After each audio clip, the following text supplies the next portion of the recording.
ಎಲ್ಲರಿಗೂ ನಮಸ್ಕಾರ.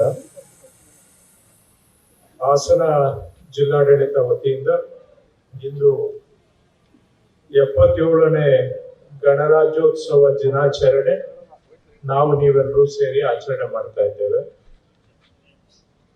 ವೇದಿಕೆಯಲ್ಲಿ ಇರತಕ್ಕಂತಹ ಮಾನ್ಯ ಶಾಸಕರು ಶ್ರೀ ಸ್ವರೂಪ್ ಪ್ರಕಾಶ್ ಅವರು, ಮಾನ್ಯ ಸಂಸದರು ಶ್ರೀ ಶ್ರೇಯಸ್ ಪಟೇಲ್ ರವರು, ಹಾಗೂ ವೇದಿಕೆ ಮೇಲೆ ಇರ್ತಕ್ಕಂಥ ಇತರೆ ಗಣ್ಯರು, ಜಿಲ್ಲಾಧಿಕಾರಿಗಳು, ಮುಖ್ಯ ಕಾರ್ಯನಿರ್ವಾಹಕ ಅಧಿಕಾರಿಗಳು, ಪೊಲೀಸ್ ವರಿಷ್ಠಾಧಿಕಾರಿಗಳು ಹಾಗೂ ಅರಣ್ಯ ಇಲಾಖೆ ಸಂರಕ್ಷಣಾಧಿಕಾರಿಗಳು ಮತ್ತು ಎಲ್ಲ ಅಧಿಕಾರಿಗಳು, ಆಗಮಿಸಿರುವ ಎಲ್ಲ ಬೇರೆ ಬೇರೆ ತಂಡಗಳು ಹಾಗೂ ಹಾಸನದ ಮಹಾಜನತೆ, ಸುದ್ದಿ ಮಾಧ್ಯಮದ ಸ್ನೇಹಿತರು, ತಮಗೆಲ್ಲರಿಗೂ 77ನೇ ಗಣರಾಜ್ಯೋತ್ಸವದ ಶುಭಾಶಯಗಳು. ವರ್ಷದ ಆರಂಭದಲ್ಲಿ ಬಹಳ ಸಡಗರ ಸಂಭ್ರಮದಿಂದ ನಾವು ಈ ಗಣರಾಜ್ಯೋತ್ಸವವನ್ನು ಆಚರಣೆ ಮಾಡ್ತಾ ಇದ್ದೇವೆ.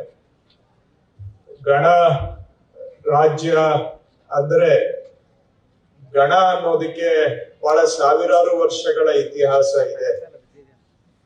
ನಾವು 2500 ವರ್ಷ ಹಿಂದೆನೆ ಗಣಗಳ ಒಕ್ಕೂಟ ನಮ್ಮ ದೇಶದಲ್ಲಿ ಅಭ್ಯಾಸದಲ್ಲಿ ಇತ್ತು. ಗಣ ಕೂಡಿದರೆ ಒಂದು ಒಕ್ಕೂಟ ಆಗುತ್ತೆ.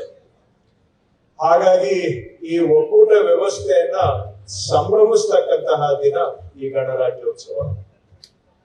ಪ್ರಪಂಚದಲ್ಲಿ ಶ್ರೇಷ್ಠ ಸಂವಿಧಾನಗಳಲ್ಲಿ ಒಂದು ನಮ್ಮದು. ಆ ಸಂವಿಧಾನವನ್ನ ನಮಗೆ ನಾವು ಸಮರ್ಪಣೆ ಮಾಡಿಕೊಂಡು ಅದನ್ನ ಪರಿಪಾಲನೆ ಮಾಡೋದಕ್ಕೆ ಬದ್ಧತೆಯನ್ನ ಮೂಡಿಸಿದಂತಹ ದಿನ ಗಣರಾಜ್ಯೋತ್ಸವದ ದಿನ. ಹಾಗಾಗಿ ಭಾರತ ದೇಶದ ಪಾಲಿಗೆ ಒಂದು ರೀತಿ ಸಂಸ್ಥಾಪನಾ ದಿನ ಈ ಗಣರಾಜ್ಯೋತ್ಸವದ ದಿನ. ಸಂವಿಧಾನ ನಾವೆಲ್ಲರೂ ಕೂಡ ಚಾಚು ತಪ್ಪದೆ ಪಾಲನೆ ಮಾಡಿದ್ರೆ ಸಂವಿಧಾನನೂ ಕೂಡ ಈ ದೇಶದ ಏಳಿಗೆಗೆ, ದೇಶದ ಪ್ರಜೆಗಳ ರಕ್ಷಣೆಗೆ ಅತ್ಯಂತ ಯಶಸ್ವಿಯಾಗಲಿಕ್ಕೆ ಸಾಧ್ಯ. ಅದನ್ನ ಉಪಯೋಗ ಮಾಡ್ತಕ್ಕಂಥವ್ರು ನಾವು ತಪ್ಪು ಮಾಡಿದ್ರೆ ಜನಗಳಿಗೂ ತೊಂದರೆ, ದೇಶದ ಪ್ರಗತಿಗೂ ಕೂಡ ತೊಂದರೆ. ಈ ಮಾತನ್ನ ಸಂವಿಧಾನ ರಚನೆಯ ಮುಖ್ಯ ರೂವಾರಿಗಳು ಡಾಕ್ಟರ್ ಬಾಬಾ ಸಾಹೇಬ್ ಅಂಬೇಡ್ಕರ್ ಅವರು ಆ ದಿನನೇ ಈ ಮಾತನ್ನ ನಮ್ಗೆಲ್ಲರಿಗೂ ಎಚ್ಚರಿಸಿದ್ದಾರೆ. ಭಾರತ ಸ್ವಾತಂತ್ರ್ಯ ಬಂದ ನಂತರ ಬಹಳ ಪ್ರಗತಿಯನ್ನ ಸಾಧಿಸಿದೆ. ನಾನಾ ರಂಗಗಳಲ್ಲಿ ನಾವು ಮುಂದೆ ಬಂದಿದ್ದೇವೆ. ದೇಶಕ್ಕೆ ಸ್ವಾತಂತ್ರ್ಯ ಬಂದಾಗ ಒಂದು ಗುಂಡು ಸೂಜಿ ಕೂಡ ತಯಾರು ಮಾಡುವ ಸಾಮರ್ಥ್ಯ ನಮ್ಗೆ ಇರಲಿಲ್ಲ. ದೇಶದಲ್ಲಿ ಅಕ್ಷರಸ್ಥರು, ವಿದ್ಯಾವಂತರ ಪ್ರಮಾಣ ಕೇವಲ ಒಂದು 15-17% ಇತ್ತು. ಅಲ್ಲಿಂದ ಆರಂಭ ಮಾಡಿ ಇವತ್ತು ಸಾಕಷ್ಟು ಪ್ರಗತಿಯನ್ನ ಸಾಧಿಸಿದ್ದೇವೆ. ಬಡತನ ಕಡಿಮೆ ಮಾಡೋದ್ರಲ್ಲೂ ನಾವು ಪ್ರಗತಿಯನ್ನ ಸಾಧಿಸಿದ್ದೇವೆ. ಆದ್ರೆ ಇವತ್ತು ಅನೇಕ ಸಾಮಾಜಿಕ ಮತ್ತು ಆರ್ಥಿಕ ತೊಂದರೆಗಳು, ಸವಾಲುಗಳನ್ನ ಇವತ್ತಿಗೂ ನಾವು ಎದುರಿಸ್ತಾ ಇದ್ದೇವೆ.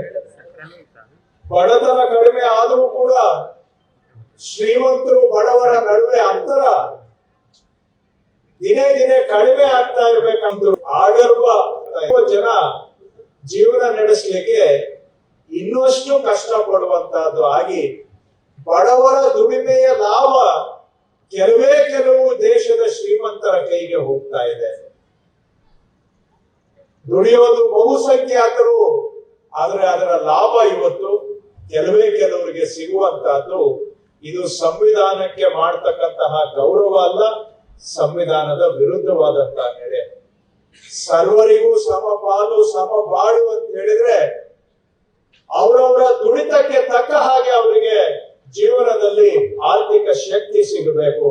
ಆದ್ರೆ ಇವತ್ತು ದೇಶದ ಆರ್ಥಿಕ ಸಂಪತ್ತು, ಆದಾಯ ಕೆಲವು ಆಗರ್ಭ ಶ್ರೀಮಂತರು ಸರ್ಕಾರದ ಬೆಂಬಲದೊಂದಿಗೆ ದೇಶದ ಆಸ್ತಿಯನ್ನ ತಮ್ಮ ಕಪಿಮುಷ್ಟಿಗೆ ತೆಗೆದುಕೊಳ್ತಾ ಇರೋದು ನಾವೆಲ್ಲರೂ ಕೂಡ ಎಚ್ಚರ ಆಗಬೇಕಾಗಿದೆ. ಸಾಮಾಜಿಕವಾಗಿ ನೋಡಿದ್ರೆ ಅಸ್ಪೃಶ್ಯತೆಯ ವಿರುದ್ಧ ಆರಂಭವಾದಂತ ಹೋರಾಟ, ಅದರಲ್ಲೂ ನಾವು ಪ್ರಗತಿಯನ್ನ ಸಾಧಿಸಿದ್ದೇವೆ, ಇಲ್ಲ ಅಂತಲ್ಲ. ಆದ್ರೆ ಇವತ್ತಿಗೂ ಕೂಡ ಸಾಮಾಜಿಕ ಪಿಡುಗುಗಳು ನಮ್ಮ ಸಮಾಜದಿಂದ ಹೊರಗಡೆ ಹೋಗಿಲ್ಲ.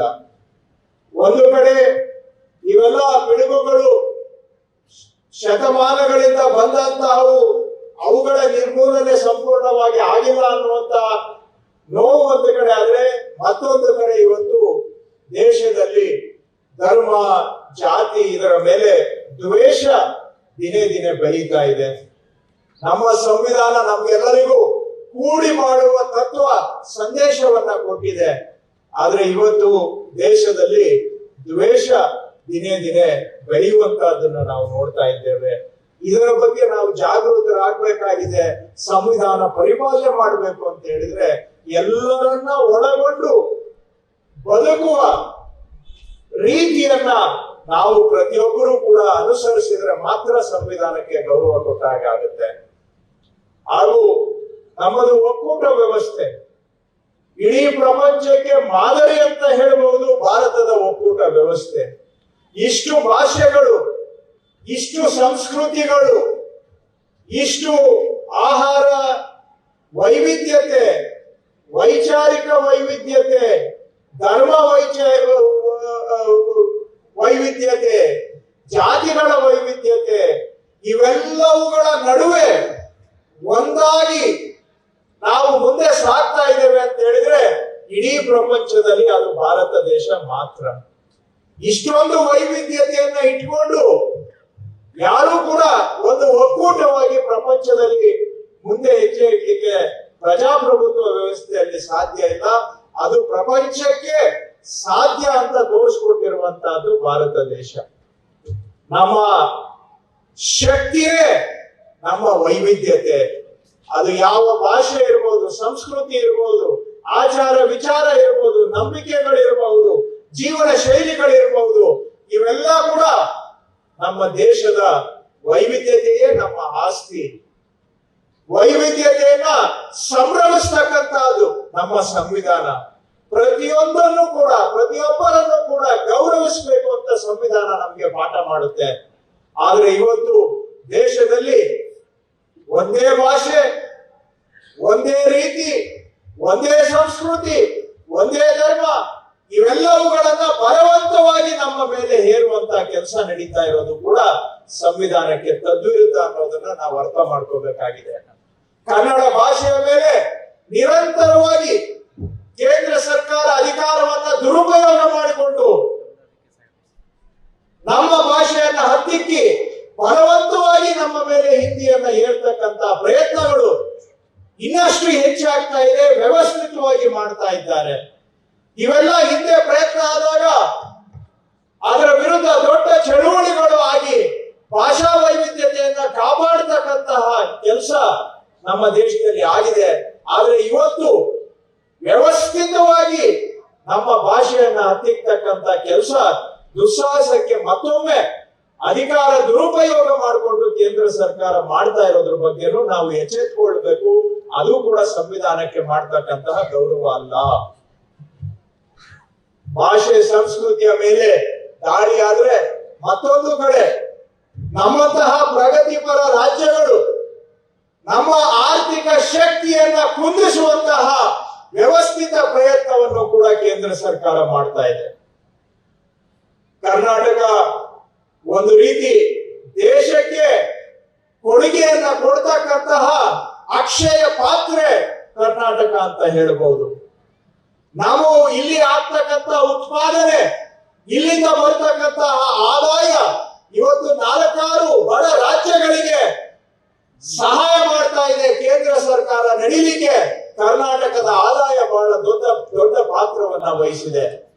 ಆದ್ರೆ ಕರ್ನಾಟಕಕ್ಕೆ ತನ್ನ ಪಾಲು ಸಿಗಬೇಕಾದಾಗ ನಿರಂತರವಾಗಿ ಕಳೆದ 10 ವರ್ಷದಿಂದ ನಮ್ಗೆ ಅನ್ಯಾಯ ಆಗ್ತಾ ಇದೆ. ಕೇಂದ್ರ ಪುರಸ್ಕೃತ ಯೋಜನೆಗಳಲ್ಲಿ ನಮ್ಗೆ ಅನುದಾನ ಸಿಗ್ತಾ ಇಲ್ಲ. ಕೇಂದ್ರದಿಂದ ಬರಬೇಕಾದಂತಹ ಸಾಲದಕ್ಕೆ ಹಣಕಾಸು ಆಯೋಗವನ್ನ ಮುಂದಿಟ್ಕೊಂಡು ಕರ್ನಾಟಕದ ನಮ್ಮ ತೆರಿಗೆಯಲ್ಲಿ ನಮ್ಮ ಪಾಲನ್ನ ದಿನೇ ದಿನೇ ಕಡಿಮೆ ಮಾಡೋದರ ಮುಖಾಂತರ ನಮ್ಮ ಶಕ್ತಿಯನ್ನ ಕುಂದಿಸಿ ನಮ್ಮನ್ನು ಕೂಡ ಒಂದು ರೀತಿ ಕಪಿಮುಷ್ಟಿಗೆ ತೆಗೆದುಕೊಳ್ತಕ್ಕಂತ ಪ್ರಯತ್ನ ನಡೀತಾ ಇದೆ. ಹೋದ ಹಣಕಾಸು ಆಯೋಗದವರು ನಮ್ಮ ರಾಜ್ಯದ ಪಾಲು ತೆರಿಗೆಯಲ್ಲಿ ನಮ್ಮ ಪಾಲನ್ನ 23% ಕಡಿತ ಮಾಡಿ ಇವತ್ತು ಕರ್ನಾಟಕವನ್ನ ಆರ್ಥಿಕ ಸಂಕಷ್ಟದ ಕಡೆಗೆ ದೂಡುವಂತ ಪ್ರಯತ್ನ ಮಾಡಿದ್ದಾರೆ. ಈಗ ಮತ್ತೊಂದು ಹಣಕಾಸು ಆಯೋಗ ತನ್ನ ವರದಿಯನ್ನ ಕೊಡುವಂತ ಘಟ್ಟಕ್ಕೆ ನಾವು ಬಂದಿದ್ದೇವೆ. ಕಳೆದ ಬಾರಿ ಏನಿತ್ತು ಕನಿಷ್ಠ ಅಷ್ಟಾದರೂ ತೆರಿಗೆಯಲ್ಲಿ ನಮ್ಮ ಪಾಲು ಕೊಡುವಂತ ಕೆಲಸ ಮಾಡಬೇಕು, ಅದಕ್ಕಿಂತ ಹೆಚ್ಚಿಗೆ ನಮ್ಮ ಪಾಲನ್ನ ಕೊಡಬೇಕು. ಯಾಕಂದ್ರೆ ದೇಶಕ್ಕೆ ಆದಾಯ ಕೊಡುಗೆ ಕೊಡ್ತಕ್ಕಂಥದ್ರಲ್ಲಿ ಕರ್ನಾಟಕ ಇಡೀ ದೇಶದಲ್ಲಿ 1ನೇ ಸ್ಥಾನದಲ್ಲಿದೆ. ನಮ್ಮಿಂದ ಎಲ್ಲವನ್ನ ಪಡ್ಕೊಂಡು ನಮಗೆ ಏನು ಇಲ್ಲದಂತೆ ಅನ್ಯಾಯ ಮಾಡುವುದನ್ನ ನಿಲ್ಲಿಸಬೇಕು. ಕೇಂದ್ರದ ತೆರಿಗೆಯಲ್ಲಿ ನಮ್ಮ ಕೊಡುಗೆ ಗುರುತಿಸಬೇಕು. ನಾವು ಕಟ್ಟಿದ ತೆರಿಗೆಯಲ್ಲಿ ನಮ್ಮ ಪಾಲು ನಮಗೆ ಸಿಗಬೇಕು ಅಂದ್ರೆ ಈ ಹಿಂದೆ ನಮ್ಗೆ ಏನ್ ಪಾಲು ಬರ್ತಾ ಇತ್ತು ಅದಕ್ಕಿಂತ ಹೆಚ್ಚಿಗೆ ಕೊಡುವಂತಹದ್ದು. ಅಂದ್ರೆ ಹಿಂದೆ 10 ವರ್ಷಗಳ ಹಿಂದೆ UPA ಸರ್ಕಾರ ಇದ್ದಾಗ ಶಿಫಾರಸು ಮಾಡಿದ್ರ ಪ್ರಕಾರ ಕರ್ನಾಟಕಕ್ಕೆ 4.7 ಭಾಗ ನಮಗೆ ತೆರಿಗೆಯಲ್ಲಿ ನಮ್ಮ ಪಾಲು ಸಿಗ್ತಾ ಇತ್ತು. ಈ ಬಾರಿ 4.7ಕ್ಕಿಂತ ಹೆಚ್ಚು ಪಾಲನ್ನ ಕರ್ನಾಟಕಕ್ಕೆ ಕೊಟ್ಟಲ್ಲಿ ಮಾತ್ರ ನಮ್ಮ ಅನ್ಯಾಯಕ್ಕೆ ಸರಿದೂಗಿಸಿದಾಗೆ ಆಗುತ್ತೆ. ಅದಕ್ಕಿಂತ ಏನೇ ಕಡಿಮೆ ಮಾಡಿದ್ರು ಕೂಡ ನಮಗೆ ಅನ್ಯಾಯ. ಈ ಅನ್ಯಾಯವನ್ನ ಕೇಂದ್ರ ಸರ್ಕಾರ ಮಾಡಬಾರದು. ರಾಜ್ಯಗಳಿಗೆ ಅನ್ಯಾಯ ಮಾಡಿದ್ರೆ ಅದು ದೇಶಕ್ಕೂ ಒಳ್ಳೆಯದಾಗೋದಿಲ್ಲ. ರಾಜ್ಯಗಳು ಸಂಪದ್ಭರಿತವಾಗಿ ಸ್ವತಂತ್ರವಾಗಿ ಸ್ವಾಯತ್ತತೆಯಿಂದ ಕೆಲಸ ಮಾಡಿದ್ರೆ, ರಾಜ್ಯಗಳು ಪ್ರಗತಿಯನ್ನ ಸಾಧಿಸಿದ್ರೆ ದೇಶನು ಪ್ರಗತಿಯನ್ನ ಸಾಧಿಸುತ್ತೆ. ರಾಜ್ಯಗಳ ಶಕ್ತಿಯನ್ನ ಕುಂದಿಸಿ ದೇಶ ಪ್ರಗತಿ ಸಾಧಿಸೋದಕ್ಕೆ ಸಾಧ್ಯ ಇಲ್ಲ. ದೇಶ ಶಕ್ತಿಯುತವಾಗಿರ್ಬೇಕು ಅಂತ ಹೇಳಿದ್ರೆ ರಾಜ್ಯಗಳು ಶಕ್ತಿಯುತವಾಗಿರ್ಬೇಕು. ರಾಜ್ಯಗಳನ್ನ ತಮ್ಮ ಕಪಿಮುಷ್ಟಿಯಲ್ಲಿ ಇಟ್ಕೊಂಡು ದೇಶವನ್ನ ಶಕ್ತಿಯುತ ಮಾಡಲಿಕ್ಕೆ ಸಾಧ್ಯ ಇಲ್ಲ.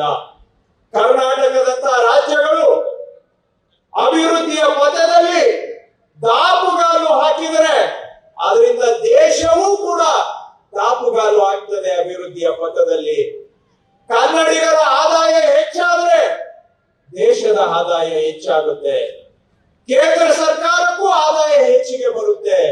ಹಾಗಾಗಿ ಕರ್ನಾಟಕದಂತಹ ರಾಜ್ಯಗಳು ಪ್ರಗತಿಪರ ರಾಜ್ಯಗಳು, ದೇಶದಲ್ಲಿ ತಲೆ ಆದಾಯದಲ್ಲಿ 1ನೇ ಸ್ಥಾನದಲ್ಲಿರ್ತಕ್ಕಂತಹ ರಾಜ್ಯ ಕರ್ನಾಟಕ. ಇದು ದೇಶಕ್ಕೆ ಚಿನ್ನದ ಬಟ್ಟೆಯನ್ನ ಇಡ್ತಕ್ಕಂತಹ ಕೋಳಿ ನಮ್ಮ ನಾಡು ಕರ್ನಾಟಕ. ಇಂಥವುಗಳಿಗೆ ಪ್ರೋತ್ಸಾಹ ಮಾಡಬೇಕೇ ಹೊರತು ಯಾವತ್ತಿಗೂ ಕೂಡ ಇಂಥ ರಾಜ್ಯಗಳನ್ನ ಹಿಂದೆ ಎಳೆಯತಕ್ಕಂತ ಕೆಲಸ ಮಾಡಬಾರದು. ಒಕ್ಕೂಟ ಸುಭದ್ರವಾಗಿರ್ಬೇಕಾದ್ರೆ ರಾಜ್ಯಗಳ ಹಕ್ಕನ್ನ ಕಾಪಾಡಬೇಕು. ಇವತ್ತು ರಾಜ್ಯಗಳ ಹಕ್ಕನ್ನ ತುಳಿದು ಮಹಾತ್ಮ ಗಾಂಧಿ ಉದ್ಯೋಗ ಖಾತ್ರಿ ಯೋಜನೆಯನ್ನ ಕಿತ್ತು ಎಸೆದು ರಾಜ್ಯಗಳಿಗೂ ಅನ್ಯಾಯ, ಅದರ ಮೇಲೆ ನಂಬಿ ಬದುಕುತ್ತಾ ಇದ್ದಂತ ಬಡವರಿಗೂ ಕೂಡ ಅನ್ಯಾಯ ಮಾಡುವಂತ ಕೆಲಸವನ್ನ ನಾವು ಖಂಡಿಸೋದಷ್ಟೇ ಅಲ್ಲ, ಕೇಂದ್ರ ಸರ್ಕಾರ ಇದನ್ನ ಹಿಂಪಡೆದು ಈಗ ಮಾಡಿರ್ತಕ್ಕಂತ ಕಾಯ್ದೆಯನ್ನ ಹಿಂಪಡೆದು ಮತ್ತೊಮ್ಮೆ ಮನ್ರೇಗಾ ಕಾಯ್ದೆಯನ್ನ ಜಾರಿ ಮಾಡಬೇಕು ಅಂತ ಕೂಡ ನಾನು ಈ ಸಂದರ್ಭದಲ್ಲಿ ಒತ್ತಾಯ ಮಾಡ್ತೇನೆ. ಇವೆಲ್ಲ ಯಾಕೆ ಈ ಸಂದರ್ಭದಲ್ಲಿ ಪ್ರಸ್ತಾಪ ಅಂದ್ರೆ ಇವೆಲ್ಲವೂ ನಮ್ಮ ಒಕ್ಕೂಟ ವ್ಯವಸ್ಥೆಗೆ ಸೇರಿದಂತವು, ನಮ್ಮ ಗಣರಾಜ್ಯದ ಅವಿಭಾಜ್ಯ ಭಾಗಗಳು. ಇವೆಲ್ಲವೂ ಕೂಡ ಗಣಗಳು ಚೆನ್ನಾಗಿದ್ರೆ ಇಡೀ ಗಣರಾಜ್ಯ ಚೆನ್ನಾಗಿರುತ್ತೆ. ಕರ್ನಾಟಕವೂ ಕೂಡ ಒಂದು ಗಣ. ನಾವು ಇಂತಹ ರಾಜ್ಯವಾಗಿ, ದೇಶಕ್ಕೆ ಮಾದರಿ ರಾಜ್ಯವಾಗಿ, ದೇಶದಲ್ಲಿ ಅತ್ಯಂತ ಸಂಪದ್ಭರಿತ ರಾಜ್ಯವಾಗಿ ನಮ್ಮ ಹಕ್ಕುಗಳು ರಕ್ಷಣೆ ಮಾಡೋದು ಕೂಡ ಸಂವಿಧಾನದ ರಕ್ಷಣೆ ಹೌದು. ಇಂತಹ ಸಂದರ್ಭದಲ್ಲಿ ಈ ಸವಾಲುಗಳನ್ನ ಮೆಲುಕು ಹಾಕುತ್ತಾ ಇದರ ಬಗ್ಗೆ ನಾವು ಜಾಗೃತರಾಗಬೇಕಾಗುತ್ತೆ. ಇಲ್ಲ ಅಂದ್ರೆ ನಮ್ಮಂತ ರಾಜ್ಯಗಳಿಗೆ ಅನ್ಯಾಯ ಕಟ್ಟಿಟ್ಟ ಬುದ್ಧಿ ಆಗ್ಬಿಡುತ್ತೆ, ಕಾಯಂ ಆಗ್ಬಿಡುತ್ತೆ.